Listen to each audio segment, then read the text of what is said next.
जी हाँ दोस्त। अब ये वाली जो वीडियो है इसमें हम देखने वाले हैं मेघालय राज्य के बारे में। मेघ मेघ का मतलब होता है बादल और आले का मतलब होता है क्या? पर्वत। मतलब पर्वतों के बीच में क्या आना, मेघ का आ जाना या बादलों का आ जाना। तो इसको बोलते हैं हम बादलों का घर, द एबोर्ड ऑफ क्लाउड। है ना? तो अगर आप भी कॉम्पिटिटिव एग्जाम के एस्पिरेंट हैं तो ये वीडियो कुछ हद तक आपके लिए क्या है, काफ़ी ज़्यादा इम्पोर्टेंट है। अब इसमें क्या-क्या चीज़ें मिलने वाली हैं, सारी चीज़ें कुछ जो बेसिक है, वो सारी हमने इसमें क्या करी है, ऐड करी है। जहाँ पे आपको विज़ुअलाइज़ेशन के माध्यम से आपको चीज़ें देखने को मिलने वाली है। तो सबसे पहले बात कर लेते हैं मेघालय प्लेटूज़ की या मेघालय पठार की। अब जहाँ पे क्या देखने को मिल जाता है, जैसे जो बांग्लादेश प्लेन है, यहीं से चीज़ें क्या होती है, शुरू हो जाती है। इधर आपको खासी हिल देखने को मिल जाएगी, इसके साउथर्न पार्ट में मानसून हवाएं जो चट्टानों पे टकराती हुई क्या करवाती है, काफी ज्यादा बारिश यहाँ पे करवाती है। ठीक है, पर्वतों के कारण। तो ये है आपका क्या, मेघालय प्लेटू। और यहीं पे कहीं ना कहीं क्या है, आपकी सबसे ज्यादा बारिश होने वाली जगह भी आपको यहीं पे देखने को मिल जाती है। इसकी जो लोकेशन है वो है आपकी नॉर्थ ईस्ट पार्ट में। इसकी हाईएस्ट पीक जो है वो है शिलोंग पीक या शिलोंग ही, जो सबसे ऊंची चोटी यहाँ पे देखने को मिल जाती है। और यहाँ का जो क्लाइमेट जलवायु है वो किस टाइप को देखने को मिलेगा आपको, तो सब ट्रॉपिकल और हेवी रेनफॉल। दुनिया की सबसे ज्यादा बारिश यहीं पे होती है। कौन सी जगह होती है, तो वो होती है तो मासिन राम मेघालय में सबसे ज्यादा बारिश देखने को मिलती है। ठीक है, ये वाली जो जगह है मासिन राम, यहाँ पे तो यहाँ बारिश क्या होती है, दुनिया की सबसे ज़्यादा बारिश यहीं पर ही देखने को मिल जाती है। अब कुछ इम्पोर्टेंट फैक्ट हैं जो हम देखने वाले हैं, जैसे राज्य की पहचान किन-किन चीज़ों से आपको होने वाली है। तो जो यहाँ का स्टेट एनिमल है वो है क्लाउडेड लिफर्ड। स्टेट जो वर्ड है वो है हिल मैना। और स्टेट फ्लावर जो है आपका लेडी स्लीपर ऑर्किड। और ट्री है गमारी। अब इसका एरिया है स्क्वायर में 22,429 स्क्वायर किलोमीटर। पॉपुलेशन लगभग 3.3 मिलियन के लगभग यहाँ पे पॉपुलेशन आपको देखने को मिल जाएगी। तो काफ़ी बढ़िया एरिया है और काफ़ी यहाँ पे जगह भी आपको देखने को मिल जाती है। तो क्लाउडेड लीफर्ड यहाँ का एनिमल हुआ है। वर्ड जो है हिल मैना हो गई है। और लेडी स्लीपर ऑर्किड यहाँ का जो फ्लावर है। और ट्री गमारी। ठीक है, पॉपुलेशन 22,429 और 3.3 मिलियन यहाँ पे पॉपुलेशन देखने को मिल जाती है। अब इसके कुछ टोपोग्राफी है जो किस टाइप से आपको देखने को मिलने वाली है। इसकी टोपोग्राफी वो हम देख लेते हैं, क्या-क्या चीज़ें आपको यहाँ पे देखने को मिल जाएगी। तो यहाँ पे मिलने वाला है आपको गारो हिल्स, जो कहीं न कहीं क्या है, इम्पोर्टेंट है। ये वेस्ट गारो हिल्स है, ये ईस्ट आपको गारो हिल्स देखने को मिल जाएगी। ये खासी हिल, है ना? तो ये मतलब अलग-अलग इसके डिस्ट्रिक्ट्स हैं जिसको अलग-अलग नाम से आप देख सकते हो। ये ईस्ट खासी और ये जैंतिया हिल, मतलब यहाँ पे 3 पहाड़ी है। गारो, खासी, जैंतिया।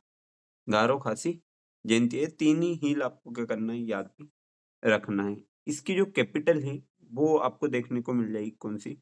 शिलांग। और ये किस जगह पे है आपकी? ये है आपकी ईस्ट खासी हिल में। ठीक है, कहाँ पे? इस जगह पे इसकी कैपिटल देखने को आपको मिलने वाली, ईस्ट खासी हिल में। और यही भाग पहले असम का था, अब इसका अलग हुआ। तो मतलब 3 पहाड़ी है, 3 पहाड़ी क्षेत्र में गारो, खासी और जयंती आपको देखने को मिल जाते हैं। अब जो इसके पाथ होने वाले हैं, अब कुछ अलग-अलग टाइम पे अलग-अलग चीज़ें हमकी देखने को मिलती है। एंशिएंट टाइम पीरियड में क्या-क्या चीज़ें देखने को आपको यहाँ पे मिलती है? खासी, गारो, जयंतिया जनजातियाँ स्वतंत्र मुखिया शासन में। मतलब यहाँ पे जो पहले गारो, खासी, जयंतिया जो थे, इनके जो मुखिया थे, वो पुराने टाइम पे क्या करते थे, स्वतंत्र रूप से राज किया करते थे। मेडिएवल जो टाइम पीरियड था, उसके अंदर क्या हुआ, तो उसमें Jaintia kingdom prominence trade with Assam and Bengal. जो जयंतिया साम्राज्य के प्रमुख थे, वो असम और बंगाल से व्यापार करना शुरू कर दिया और ब्रिटिश टाइम पीरियड में जो चीज़ें थी, वो कहीं न कहीं क्या होगी, बदली हुई देखने को मिल जाएगी। In 1835, Jaintia annexation, Khasi hill under the rule after Anglo Khasi war. Anglo Khasi वार जब हुआ तो ये किनके अधिकार में चली गई? अंग्रेजों के अधिकार में चली गई। फॉर्मेशन कब हुआ? ये राज्य कब बना? तो इसका फॉर्मेशन आपको देखने को मिल जाएगा 21 जनवरी 1972 में, है ना? इस दिन आपका एक और राज्य बना है, आपका अरुणाचल प्रदेश को भी इस टाइम पीरियड में ही बनाया गया और ये भी सेम टाइम पीरियड में आपको देखने को मिल जाएगा। 21 जनवरी 1972 को पूर्ण राज्य का इसको दर्जा मिल गया था। अब एग्जाम्पल विथ रिलेटिव कुछ इमेज के द्वारा हम एग्जाम्पल देख लेते हैं। जैसे तिरोत सिंह एक वीर खासी मुखिया जिन्होंने अंग्रेजों से लड़ाई की। तिरोत सिंह क्या है? एक प्रमुख, जैसे कुछ जगह बिरसा मुंडा है, चंद्रशेखर आजाद है, मतलब जगह से ही, या रानी लक्ष्मीबाई है, इस टाइप से यहाँ पे कौन थे? तिरोत सिंह थे, जो क्या थे? हेरोइक आप स्टार बोल सकते हो। ठीक है, हीरोइक खासी chief who fought the British, जिन्होंने क्या करा? अंग्रेजों से लड़ाई लड़ी। अब यहाँ के मेन जो ट्राइब्स है उनके बारे में जानते हैं। तो मेन ट्राइब में आ जाता है यहाँ पे खासी, और जो कहाँ पे रहते हैं, इनकी भाषा क्या है? तो इनकी लैंग्वेज खासी हिल में रहते हैं और इनकी लैंग्वेज भी खासी है। खासी हिल ऑटोनोमस डिस्ट्रिक्ट काउंसिल है, मतलब यहाँ पे खुद की गवर्नमेंट चलती है। इसके बाद आता है आपका गारो, ये गारो हिल में है और यहाँ की लैंग्वेज भी गारो है। गारो हिल ऑटोनोमस डिस्ट्रिक्ट काउंसिल, यहाँ पे मतलब अपनी अलग अलग क्या है, काउंसिल भी है। और जयंतिया, जयंतिया हिल में लैंग्वेज जयंतिया, जयंती हिल ऑटोनोमस डिस्ट्रिक्ट, मतलब याद करने में काफी ज्यादा क्या है, आसान है। क्यों? क्योंकि एक जैसा ही दे रखा है, गारो, खासी और जयंतिया। लगभग ट्रेडिशन भी इन लोगों का क्या है, सेम ही है। कुछ चीजें होगी जो थोड़ी सी अलग देखने को मिल जाएगी। अब ये साम्राज्य किस टाइप से चलता था? तो ये साम्राज्य मैट्रिलिनियर था, सोसाइटी थी, मतलब मात्र सत्तात्मक समाज ये देखने को आपको मिल जाता है। ठीक है, जैसे मदर, इसके बाद कौन आया? सन, यंगेस्ट, डॉटर, खाद्य है जिसको बोलते हैं, और डॉटर। तो संपत्ति और वंश माता से सबसे छोटी बेटी को मिलते हैं। ठीक है, यहाँ पे आपको एक चीज मालूम पड़ी गई होगी, तो जो किसको मिल रहा है, आपने यहाँ पे देखा होगा, एक लड़की है जिसको क्या मिल रहा है? वंश, प्रॉपर्टी या इनहेरिटेंस हम बोल सकते हैं। The youngest daughters become the custodian of the family property. Family property का उत्तराधिकारी कौन होता? तो जो नया बच्चा होता था वो। तो जो अभी तक ऐसा हुआ ही नहीं, जो सबसे बड़ा होता है उसको सबसे पहले मिलता है और सबसे छोटे को बाद में मिलता है। लेकिन यहाँ पे मातृसत्तात्मक था, मतलब अलग तरीके से चीजें चलती थी। तो आगे बढ़ते हैं और आगे देखते हैं चीजें क्या है। Governance, the sixth schedule.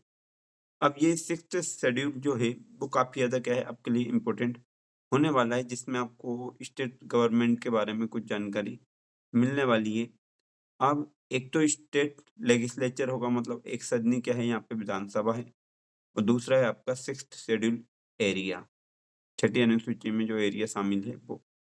देखो असेंबली सीट कितनी है? यहाँ पे 60 है। यहाँ पे लोकसभा से 2 मेंबर आते हैं, राज्यसभा के लिए 1 मेंबर यहाँ से जाता है। तो लोकसभा और राज्यसभा दोनों में इसका क्या है, थोड़ा बहुत थोड़ा पार्टिसिपेशन देखने को मिल जाता है। जो जनजातीय प्रशासन के लिए विशेष स्वायत्त परिषद है ना, इनके लिए अलग से कुछ परिषदें बनाई गई हैं।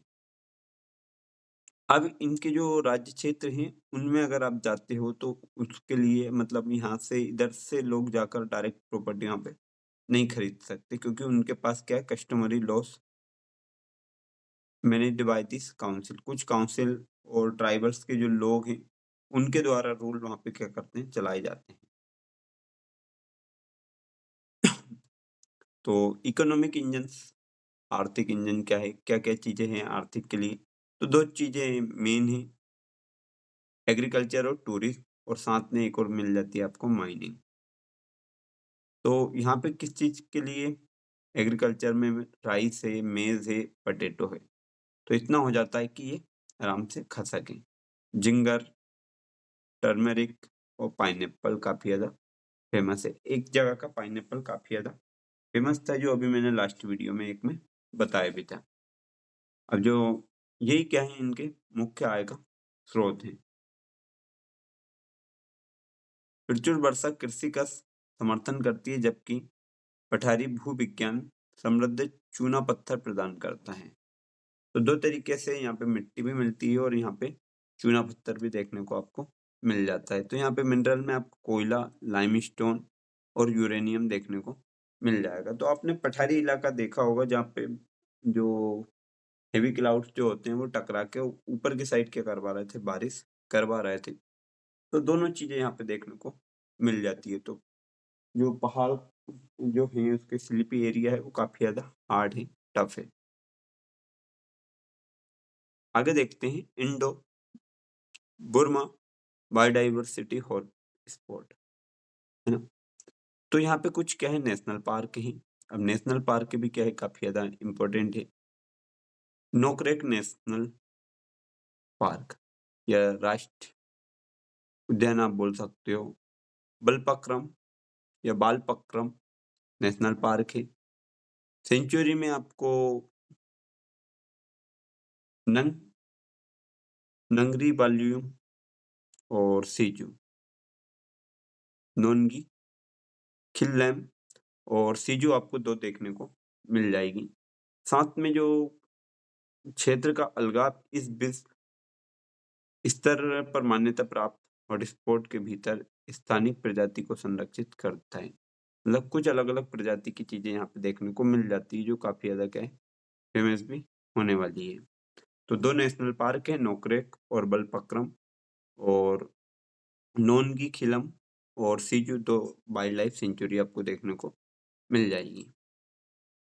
साथ में कुछ और चीज़ें हैं जो इसको काफ़ी ज़्यादा डाइवर्स या मिस्टीरियस बनाती है। यहाँ का क्या है, एक ब्रिज है, जो काय का बना है, the tree rubber fig tree roots, है ना? रबर के पेड़ की जड़ें, जो रबर का पेड़ होता है उसकी जड़ से मिलके बना है। मतलब ये ब्रिज ऑटोमेटिक बना है, ये कमजोर ना होते हुए कैसा हो रहा है, और ज़्यादा दिना-दिन मजबूत होता जा रहा है। ठीक है, और जगह क्या होते हैं, ब्रिज खोखले होते हैं, खोखले सुपारी के तनों का उपयोग करके नदियों के पार निर्देशित, है ना? दोनों साइड क्या है, डबल डेकर ब्रिज बना दिया बढ़िया, लोगों के आसानी से आने-जाने के लिए। और ये आज से नहीं है, काफ़ी पुराने टाइम से ये ब्रिज यहाँ पे टिका हुआ है। तो ये काफ़ी ज़्यादा रोचक चीज़ें हैं। एक स्थानीय समाधान जो कंक्रीट के विपरीत भारी मानसूनी बारिश के साथ मजबूत होता है। मतलब बारिश के साथ ये क्या देखने को मिलता है, और ज़्यादा मजबूती के साथ टिका हुआ देखने को मिल जाएगा। और जगह क्या होता है, भारी बारिश के कारण ये टूटते हैं ये, और क्या होता है, मजबूत होता है। तो कुछ टूरिज़्म में, फेमस टूरिज़्म में जो प्लेस देखने को यहाँ पे मिलती है, कौन-कौन सी जगह है जहाँ पे घूमना चाहिए? तो एक तो हो जाएगी यहाँ की उमियम लेक, शिलोंग जो स्कॉटलैंड बोलते हैं हम, पूर्व का स्कॉटलैंड इसको बोलते हैं, चेरापूंजी, यहाँ पे भी क्या होती है, सबसे अधिक बारिश देखने को मिल जाती है। पहले इसका नाम आता था, अब आता है आपका मासिनराम। और दूसरी चीज़ यहाँ पे इम्पोर्टेंट है, ये क्या है, cleanest village in Asia. Asia का सबसे स्वच्छ गाँव है, कौन-सा, मासिनराम, और सबसे ज़्यादा बरसें यहीं पे देखने को मिल जाती है। साथ में एक और क्या देखने को मिल रहा है, नोहन लिकाई का नाट के पतन पठार की खड़ी चट्टानों का उच्च वर्षा का सीधा परिणाम है। नाहन लिकाई जो नाट के पतन पठार है, उसकी वो खड़ी चट्टान है। मतलब एक अलग ही यहाँ पे इमेज क्या देखने को मिल जाती है आपको। अलग तरीके से मतलब बारिश का नज़ारा जो बोल सकते हो आप, ये इस टाइप से आपको दिखाई दे रहा है। अब इसका जो इकोसिस्टम है, उसके बारे में जान लेते हैं। Ecosystem of Meghalaya. ज्योग्राफी है कैसी एकदम rugged rain soaked hills isolated terrain. Culture भी क्या है, सबके अलग-अलग है। मैट्रिलिनियल है मतलब मात्र सत्तात्मक है। Politic unique culture necessity necessitate sixth schedule sixth schedule में जो दे रखा है वो। तो यही सारी चीज़ें हैं। तो एक बार और हम नज़र मार लेते हैं। इसकी कैपिटल जो है वो है शिलांग।